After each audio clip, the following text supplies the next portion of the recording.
Vraiment, c'est ce qu'on appelle un beau cheveu. Monroe.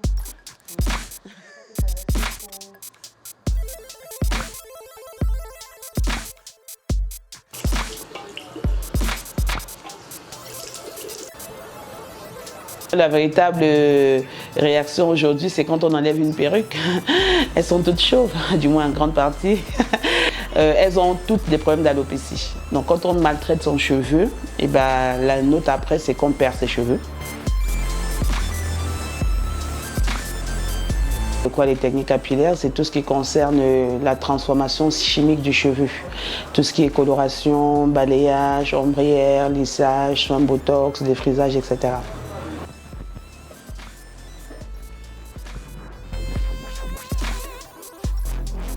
J'ai vu des salons de coiffure qui faisaient des lissages brésiliens avec un taux de formol étonnant, qui faisaient des colorations avec des doses d'ammoniac inimaginables directement sur le cuir chevelu.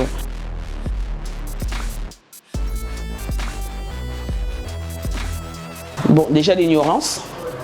La malformation ou la non-formation des coiffeuses, parce qu'il faut retenir que, du moins c'est ce que je pense, que le secteur de la coiffure, comme beaucoup de secteurs, ne sont pas vraiment réglementés au Cameroun, donc chacun peut se lever un matin et se mettre à faire des techniques dangereuses, tout en sachant que quand on fait des tresses, encore c'est pas grave, on risque juste une alopécie de traction, mais quand on se lance dans des techniques capillaires, c'est-à-dire par exemple un défrisage mal réalisé, peut entraîner une brûlure du cuir chevelu, donc une alopécie de cicatrisation.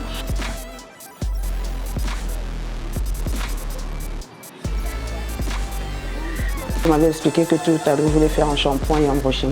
Mais avant ça, il faudrait que je sache quel est le shampoing qui sera approprié. Est-ce que vous avez des cheveux défrisés? Est-ce que vous avez fait une technique dans le passé, quelque chose Oui, j'ai fait un lissage au tannin récemment. D'accord, un lissage au tannin. Et on vous a expliqué que quand on fait un lissage, on a droit à 2 shampoings bio et sans sulfate, vous le savez? Oui.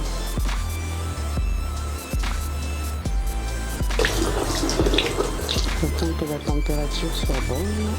Le cheveu, il est tellement petit comme ça, mais quand même là, c'est constituant. On a quand même 7 couches d'écailles qui entourent le cheveu. Ensuite, on a un cortex et après, on a la moelle. Donc, le cheveu est soutenu par le bulbe. Le bulbe, justement, est nourri par des vaisseaux sanguins. Et si on n'a pas une bonne circulation sanguine, ben, on va assister à la mort de la cellule et forcément à la chute du cheveu. Donc, du coup, si on a une mauvaise alimentation ou alors un véritable problème d'harmonie sanguine, ben, ça peut avoir un impact. Ça peut être beaucoup plus chez les femmes, il faut le dire, parce qu'on a des problèmes hormonaux, des nœuds menstrués, des périodes de grossesse, etc. On vit dans un monde où tout le monde est chic. Au-delà du facteur beauté, il relève un réel problème de l'État. Parce que je pense que c'est l'État qui doit réglementer des secteurs, c'est l'État qui doit sortir des textes pour protéger sa population. Si on n'a pas une main-d'œuvre dynamique, on aura du mal à offrir des belles prestations. Donc du coup, moi, je mets un point d'honneur à la formation pour que chaque coiffeuse qui sort d'un centre de formation puisse être capable de faire au moins un diagnostic capillaire. Qu'il puisse être, ou elle puisse être capable de faire une différence entre un coiffage et un séchage. Aujourd'hui, c'est un peu tout mélangé. Quand tu demandes à une coiffeuse, est-ce que tu sais faire du brushing, par exemple, elle te dit oui, il faut me donner du babyliss. Mais dans aucun pays au monde, on ne fait le brushing avec du babyliss.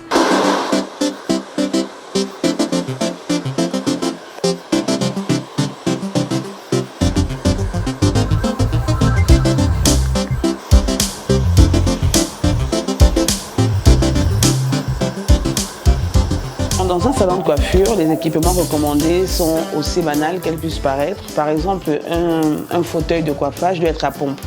À pompe, pourquoi? Parce que ça permet de régler la hauteur du client. Si elle est très grande de taille, par exemple, tout à l'heure, par exemple, j'ai vu monter et baisser. Si je coiffe l'arrière de la tête de la cliente, plutôt que d'être comme ça, parce que les TMS sont les premiers problèmes de santé qu'on a en tant que coiffeur, les troubles musculo-squelettiques, autant pour moi, je suis obligée, pour éviter d'être trop baissée, de lever le fauteuil de la cliente pour bien coiffer derrière et pour éviter également de dire à la cliente à chaque fois baisser la tête, lever la tête, etc. Et quand je veux coiffer le dessus de la tête, ben, je fais redescendre la cliente pour être à bon niveau pour pouvoir la coiffer. Bac à shampoing par exemple, elle doit être mobile, ça permet de régler la hauteur de la tête de la cliente parce qu'on n'a pas toutes les mêmes têtes. Hein. Dans un salon de coiffure, on a des personnes grandes de taille, petites de taille, parfois même des enfants. Donc ça permet d'être bien positionné pour pouvoir laver la tête de la cliente. Et ça peut paraître banal, mais c'est normal de laver la tête à l'arrière. Ça permet de protéger le visage de la cliente. Dans un salon de coiffure, on doit avoir un système de renouvellement d'air ou alors d'avoir des fenêtres très ouvertes pour permettre de renouveler l'air automatiquement. Pourquoi? Parce que l'air est souvent très pollué dans les salons de coiffure. C'est soit on a ce système de renouvellement d'air, soit on a des jolies ouvertures pour permettre justement que l'air soit renouvelé.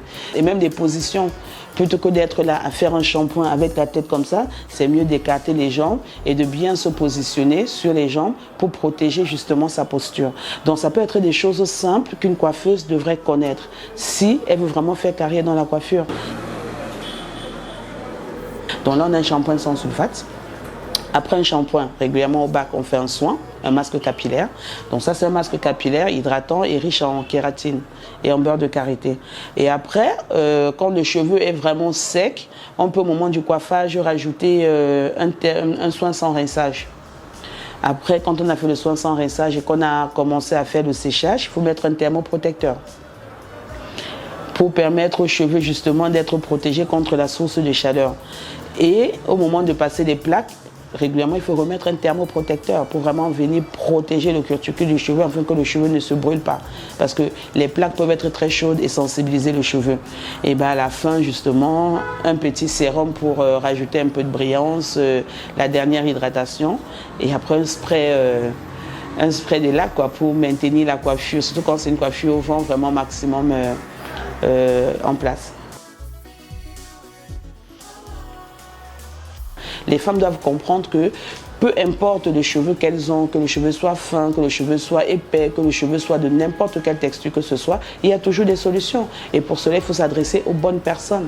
Parce que je ne comprends pas pourquoi est-ce qu'on peut laisser des beaux cheveux, parce que parfois des personnes ont des très beaux cheveux, comme ma cliente de tout à l'heure, qui à force d'être désespérée avait décidé de faire un défrisage, ensuite de raser, elle était forcément désespérée. Aujourd'hui, elle a trouvé sa voie. Elle est contente, elle peut se laisser ses cheveux au vent, elle est très épanouie avec ses cheveux. Et je pense que beaucoup de femmes peuvent l'avoir, mais l'information manque justement parce que les gens ne dénoncent pas assez ce problème et ça fait que chacun souffre dans son coin sans savoir avec qui se tourner. Je vous conseille de prendre un shampoing sans sulfate. Pour mon cheveu, je le sens plus épanoui et mis en valeur. Un cuir chevelu sain dans un corps sain. Aujourd'hui, la perruque est devenue le cache-misère par excellence. Ça veut dire qu'on peut ne pas faire un shampoing pendant un an. Une fois qu'on met une belle perruque, on a le sentiment d'être belle. Pourtant, je pense qu'on devrait mettre la perruque comme accessoire. Ce n'est pas indispensable pour le bien-être de la femme, etc. C'est vrai, je pense qu'une coiffeuse est d'abord là pour écouter le client, lui apporter une solution à son problème et surtout avoir un suivi pour celles qui veulent avoir un bon suivi capillaire.